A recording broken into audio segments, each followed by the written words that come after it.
we started seeing MSG as an upcoming trend in certain media resources about food, and we were like, we need to take the story before anyone else does.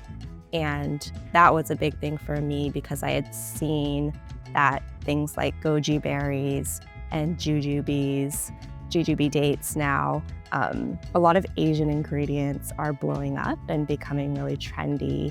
And I wanted to make sure that us as Asian people, that we were actually taking this story and doing this ourselves. Hey everybody, welcome back to the Startup CPG podcast. We are back with another founder feature. Today we're joined by Jen Ko, founder of Dime, an everyday MSG seasoning on a mission to flip the narrative and bring bold, simple umami to your food. After working in advertising and tech, Jen returned from studying abroad during the pandemic with a renewed purpose to advocate for her culture. This led her to create Dime, challenging misconceptions about MSG while celebrating her Asian heritage. We'll dive into why MSG got a bad rap despite being perfectly safe, and Jen's journey from MSG skeptic to advocate and brand founder.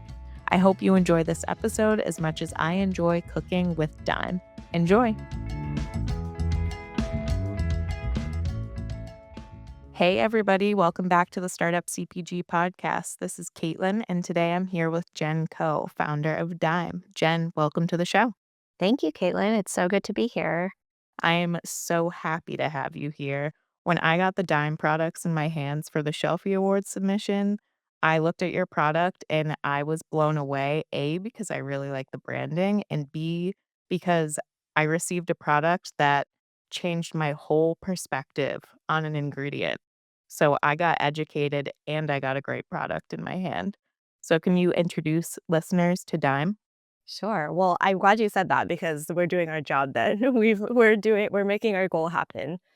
Um, yeah, so I'm the co-founder of Dime. I have a few other co-founders who have worked on this product with me. Dime is an everyday MSG seasoning. So, like you mentioned, MSG has gotten a bad rap, and there's a lot of history behind what people think MSG is, especially here in the US.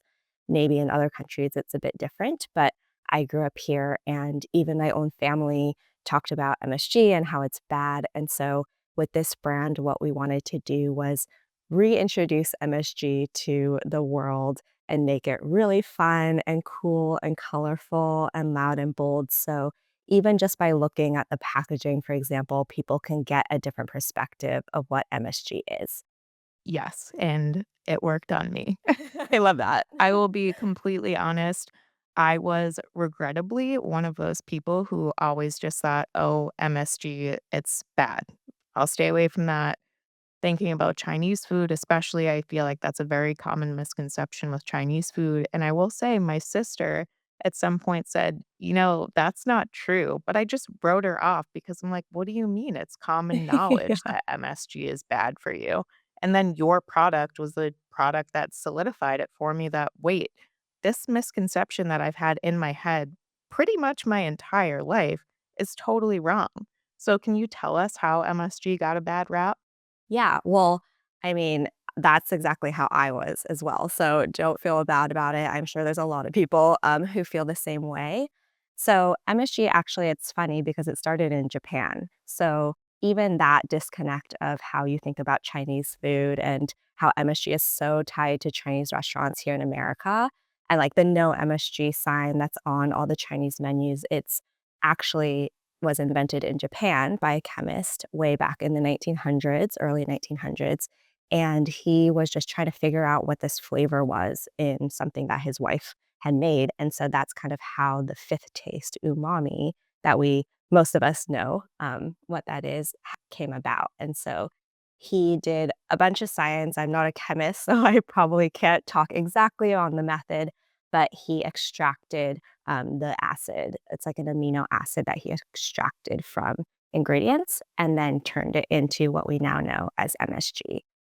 Um, the best way that I understand it and I can like visualize it in my brain is like if you're extracting sugar from fruit. So like sugar is naturally in fruit and you take it out do some chemistry, and then you create it into a form like table sugar that you can use in your cooking and sprinkling on different foods. So that's similar to that process of MSG, where it came from, and how you can use it just in everyday foods. And so that's a great explanation on MSG and what it is. So why is there this misconception about MSG out there now? Yeah. So really brief history lesson. So back in the 1960s was kind of when a bunch of Chinese immigrants and Asian immigrants were coming to the country because of an act that put into place that allowed more Asian immigrants to come to America. So that was around the time that Chinese restaurants were booming. There was just a lot of more Asian communities that were forming. And so in what I understand, Americans got just introduced to this culture, the food, and MSG was an ingredient that was widely used in the Asian community already. So they were cooking with that. Somebody wrote a letter that said he stated that he was feeling unwell after eating at Chinese restaurants. He was getting sweats, headaches, et cetera, et cetera. And really, kind of the gist of it was that letter just blew up. And I think it was really attached to a lot of the xenophobia that was happening at that time in the country because of this wave of immigration. With that letter, the term Chinese restaurant syndrome was coined, and that started to, again, make this wave, kind of like going viral back in the day, of how people visualize Chinese food in Chinese restaurants specifically. It is just so interesting how something seemingly so minor could blow up and be so big, which, yes, it's like today's version of going viral on social media. Some random person writes a letter, and now there's this common misconception that still lives on today. I would have still had the misconception had I not been introduced to Dime. Yeah, Um, it really is just so wild. yeah. I like to actually connect it to, and this kind of goes into the story later when we talk about maybe how we came up with the idea, but when I was sitting in my apartment alone during 2020, COVID was blowing up. And you kind of saw in the news, right, that people were like, oh, I can't go to Chinatown. I can't eat at Chinese restaurants because of a certain narrative. So that's how I like to parallel that in my brain, because now we've all lived through COVID. And so we can kind of understand that experience and how that happened. Yeah, it's a scary parallel, and it does help understand how this may have gone down years ago and how this has still been perpetuated because unfortunately we're still seeing the effects of, again, like these misconceptions and just like flat out racism that stemmed from the beginning of the pandemic today. Um and it's accepted, which is even scarier. So, why Dime and why now? Sure. So the why now is funny. I think the universe kind of aligned. Again, brief story of just I've always known that I wanted to create a brand and create something for myself. And I think COVID really helped propel me to hone in on what story I wanted to tell and how to celebrate my culture. The actual way Dime started, though, was I was shopping with a friend, grocery shopping, and he was like, "Oh, I have to go get some MSG. I'm making dinner tonight." And this was years ago, and I was triggered. I was like, "MSG? Like, no, that's bad. Like, you use that?" And he started going through this explanation of MSG. So that's when I got educated actually about it. And that then started me on this rabbit hole of understanding it, trying it, et cetera, et cetera. Fast forward, we were literally at dinner with a group of friends and we were like, hey, like we've got to do something. We started seeing MSG as an upcoming trend in certain media resources about food. And we were like, we need to take the story before anyone else does. And that was a big thing for me because I had seen that things like goji berries and jujube dates now. A lot of Asian ingredients are blowing up and becoming really trendy, and I wanted to make sure that us as Asian people, that we were actually taking this story and doing this ourselves. I love that. Yeah, it is interesting to see trends blow up, and then one of the things that I personally really like to do when I see a brand, I like to, of course, look at the ingredients, but then I go right to the About Us page or the Our Story page, and I Yeah. wanna know what the story is. And Yeah. for me, I do like to see the dots connected when it comes to ingredients like that. Like, why are you highlighting an ingredient like this? Or why now? Why does your connection to the ingredient make sense? So, I really like hearing your story about how the narrative for MSG was flipped for you and now how this has become something that you're so passionate about. Yeah. And I think the biggest thing too is like, I really appreciate you sharing your side of it and your story and admitting, like, yeah, I totally thought it was bad because I want people to feel okay with that, right? Like, we don't care that people thought it was a bad ingredient so much. So, like, relatively, because again, that was my experience as well.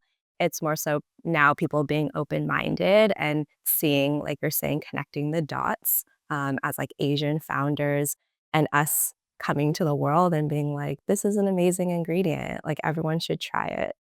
Yeah, I mean, it does feel kinda strange having to admit that, especially on a podcast, but I mean, we all make mistakes, right? I think the most important thing is that we can learn from them and not repeat it, and definitely For not sure. let For sure. history repeat itself in this case. Yeah. Yeah. So tell me a little bit more about your upbringing and how it plays into the creation of Dime. Yeah. So this is another reason why I was so motivated to create a brand and to celebrate my culture because I grew up in a predominantly white and Caucasian community. So I had the notion of I wanna just fit in, I want everyone to like me, I wanna do all the cool things that I see my friends doing, and I really ran away from my Chinese culture. My dad came from Hong Kong, my mom her mom is from China, so I'm second generation, but I didn't wanna have any part of that, and that was my life for a really long time. And then again, fast forward to during college, I got much more exposed because I went to a school that actually had a big Asian community. I started feeling comfortable, like going to Asian restaurants with my friends and talking about Asian culture and just feeling more comfortable.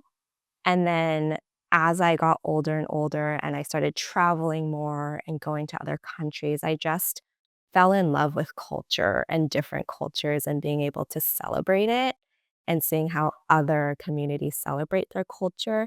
And so that was like the turning point for me. I was like, okay, I want to be proud of who I am and not be that little girl who was too scared or too embarrassed about who they were. I love that. And I think it's great that now you're making a very powerful statement with your brand. I mean, it's on the package. I didn't even have to look on your website. I knew exactly the message that you were trying to deliver with your brand because it's right there in front of your face. You know, with Asian parents, it was also always like the the path, right? You go to school, you go to college, you get your job, and so I think even that was like a big moment for me of let me do something that is not that path and breaking out. So, yeah, it's kind of like a big moment to break out of my shell and like be who I really want to be. I love it. And Yeah. what does your family think about this? Your choice in creating Dime and putting it out there in the world? Sure. So, actually funny story. Let's hear it. This might be edited. I actually haven't told my parents, that I've started this brand. I have told other family members who think it's so cool and have celebrated it and have helped me talk about it and tell their friends about it. I think but this story of, like, not even telling my parents yet, I think it kind of ties into my upbringing and this journey to where I've gotten to is and there's still kind of that fear of like, what if this isn't accepted yet? Or the world doesn't accept MSG, or I don't know, it's still a little bit of that fear, and so while I want to, like, come out and celebrate it and be really excited, um, I think because they also had that stigma of MSG is bad, it's like going into the scariest person you know and, like, trying to educate them, right? It's like your parents, like, trying to get them on board. So, TBD, I'll follow up with you on that one. That is very, very interesting. It's cool to hear that perspective. I'm sorry that you're, like, dealing with a little bit of anxiety or fear maybe in telling them, but I think that's a very relatable story, especially because as a founder, I can only imagine that taking this leap is scary in itself, but then to also know that you're gonna have eyes on you and people are gonna wanna talk to you, like myself. How do you navigate that? Yeah, yeah, very new world for me, for sure.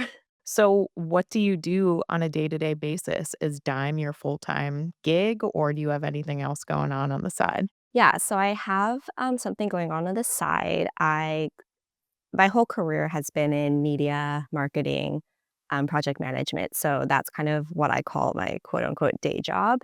I'm consulting for now to pay the bills, but I am so focused on Dine becoming, like, my thing. Like, this is my passion, and every time I get to take my breaks or at the end of the day at night, I'm, like, working on Dime and figuring out how to, like, make a Instagram reel and, like, edit all my stuff, or, like, what do I do? What's a co-packer? Like, how do I talk to these people? That just lights me up, and so I feel like I'm at that crossroads now where I'm starting to see, like, the rainbows and daisies and unicorns over there, and I wanna, like, run to that, and then, like, my day job is here, and I'm like, "Yes, I still have to pay the bills," but hopefully, eventually, Dime will blow up, and that can be a full-time thing. Love it.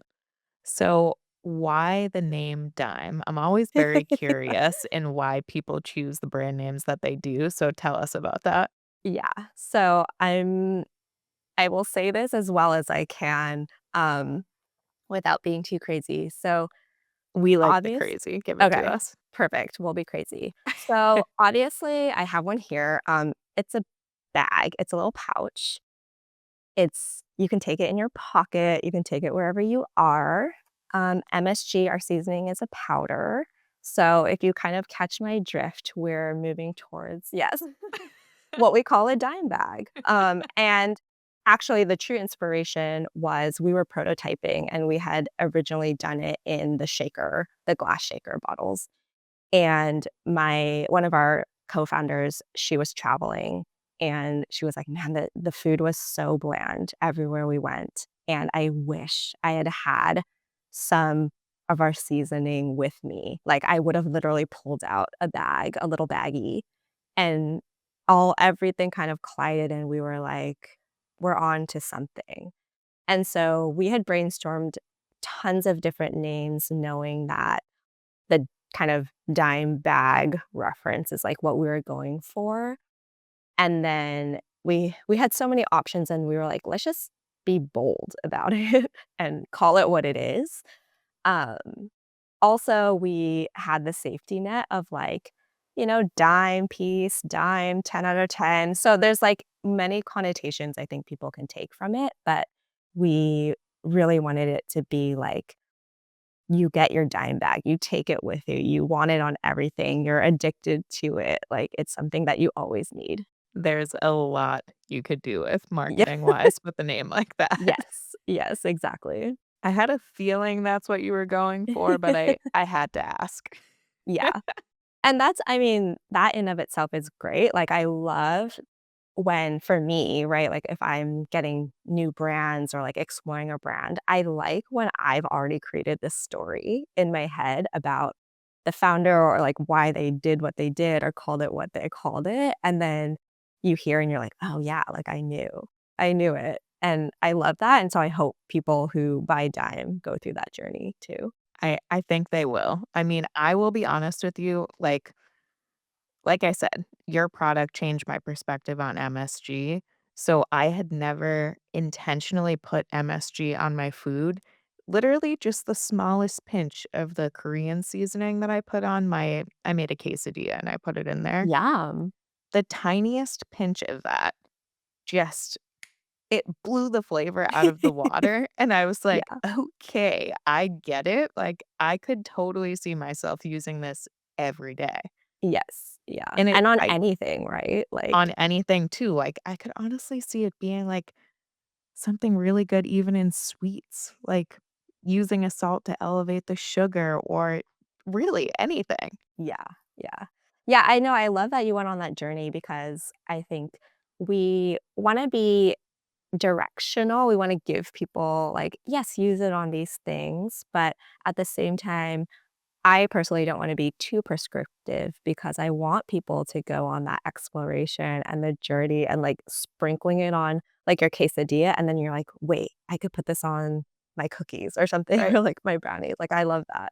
So what are you using Dime on? Oh, man. I eat it every day, so, um, And you're I've been here to feeling live and great. tell the I story. yeah. I'm a healthy person. My doctor hasn't said otherwise. I love the yuzu lemon pepper on literally anything that has avocado. I don't know what it is with, like, the mix of the yuzu and lemon with avocado, but that is amazing. I don't eat meat. I'm actually semi-vegan. I eat eggs. So, I've heard it's really good on, like, fish, shrimp, seafood things.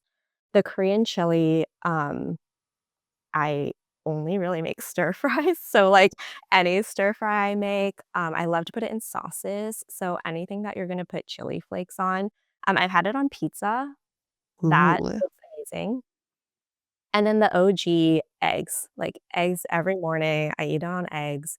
I've been doing a lot of pasta, so I love making pesto. So I think, like, yuzu lemon could be really good with pesto. Uh, I mean, any of them could be, like, if you want the spice, so Korean chili, but the OG is always good because it has, like, garlicky vibe to it, so, yeah, I eat it on everything. I haven't you know what Anything I goes. haven't yeah, you know what I haven't tried is cocktails, and one of my friends and I was talking about, like, there has to be something there, and so I need to experiment on that soon. For sure. I mean, immediately I'm thinking of margaritas, a salted rim. Like, I when I was drinking, I never liked a salted rim because it was just too much salt. But if I would to just get one little sprinkle of, like, the yuzu lemon in a margarita, that would have been a game Yeah. changer because you still get the salt without the salty rim. I like where you're going with that. Yeah, That's a huge I need to experiment. I wanna just have a day where I have, like, 100 different ingredients and try it, and then I'll document it for you all. yes, I will definitely be watching that. Yeah. So tell me about your hopes and dreams for Dime. Where do you envision seeing Dime? What type of customers would you like to use Dime? Tell me what's on your mind. Yeah. I mean, it's hard to not say everyone. I want everyone to have it. I think our vision truly is it's like a household item. So instead of well, maybe not instead of, but in addition to grabbing like now I feel like everyone has the everything but bagel seasoning in their house. So in addition to having that on your shelf, to have Dime on your shelf is my dream.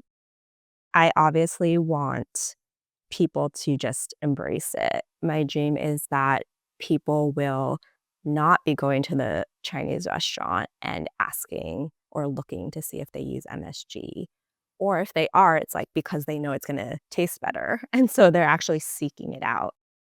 Um, I think I would love to see our I think next step, I would love to see, like, specialty stores. So, I really envision our brand and the way that we built the brand to be at your little local specialty market down the street where you know the person and they have, like, the coolest upcoming brands, that you've never seen before, or even, like, the colors stand out to you. And then, of course, like nationally in big retailers would be amazing. But I think mostly just people to embrace it. I want people to be so excited and to be talking about how they're using it and to tell their friends and family how much, like your story, kind of like how much it's changed your thoughts and your flavors now when you cook.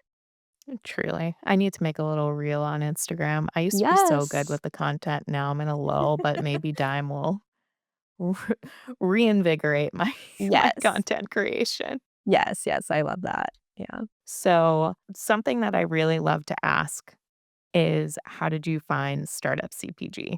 Yeah, so I actually didn't work in CPG previously. So I remember my first job I got in the CPG world. One of my friends had been part of the community for so long, and he was like, "You have to just join the community because there's discussions literally every second about something that you need to know about the CPG world." And so I had been actually part of the community for I think at least 2 or 3 years before starting Dime. So I had just been hanging out in there and talking to people and seeing what people were talking about. And I think when before you go on this journey to start a brand, it's really intimidating. And you start to like chip away at that intimidation when you see how many other people have been able to do it and the amazing brands that they've made. So I was just watching, um, a lot of the brands and seeing their story and following them on social, and so when we started Dime, I was so excited that I'd already been part of the community, and then that's when I started to jump in, and I was like, "I have a bajillion questions." Like, "Somebody tell me how to find my packaging vendor because I know nothing." Amazing. I saw you just recently introduced yourself and I'm like, "Wow, we're striking while the iron's hot right now."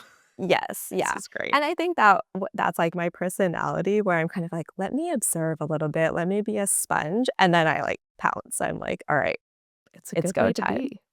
Yeah. Just gotta gather your data.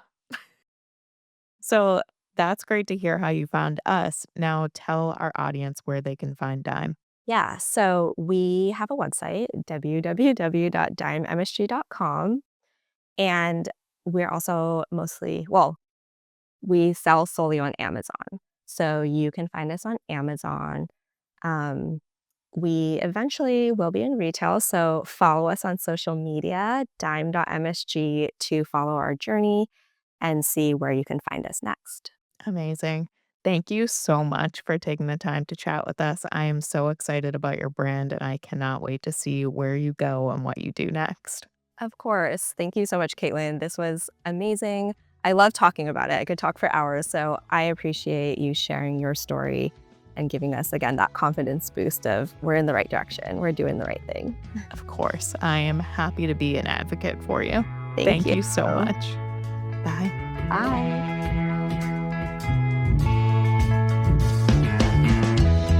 All right, everyone. Thank you so much for listening. If you enjoyed this episode, do us a solid and leave us a 5-star review on ratethispodcast.com/startupcpg. I'm Caitlin Bricker, the host of the Founder Feature Series and editor at Startup CPG. Feel free to find me on LinkedIn or reach out to me on Slack and get on my radar.